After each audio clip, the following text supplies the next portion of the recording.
మీ business ఏదైనా మీ ఊర్లో promotion చేయాలంటే అది సుమన్ టీవీతోనే సాధ్యం. ఇప్పుడే సంప్రదించండి. సిద్దిపేట జిల్లా కేంద్రంలో అగ్ని ప్రమాదం చోటు చేసుకుంది.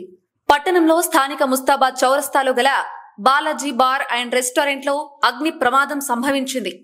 బార్ల నుండి పొగ మంటలు బయటికి రావటం చూసి స్థానికులు బార్ షట్టర్ ఓపెన్ చేసేందుకు ప్రయత్నం చేశారు. బార్ తాళాలు రాకపోవడంతో జేసీబీ సహాయంతో బార్ను ఓపెన్ చేశారు. వెంటనే ఫైర్ స్టేషన్ కు సమాచారం అందించారు. దీంతో ఫైర్ సిబ్బంది ఘటనా స్థలానికి చేరుకుని మంటలను ఆర్పివేశారు.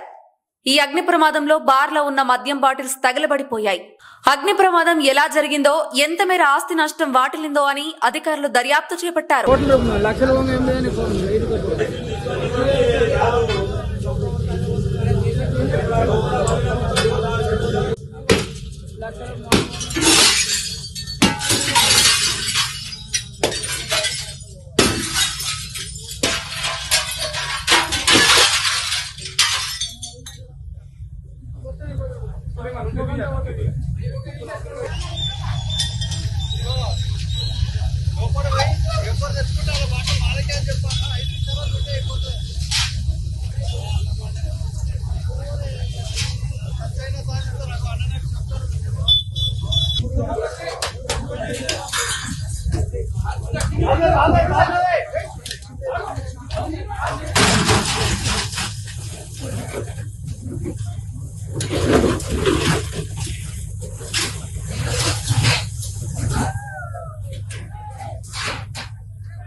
నేను వచ్చిన చూడలే ఇంత పొగ రాలే. నేను వచ్చినప్పుడు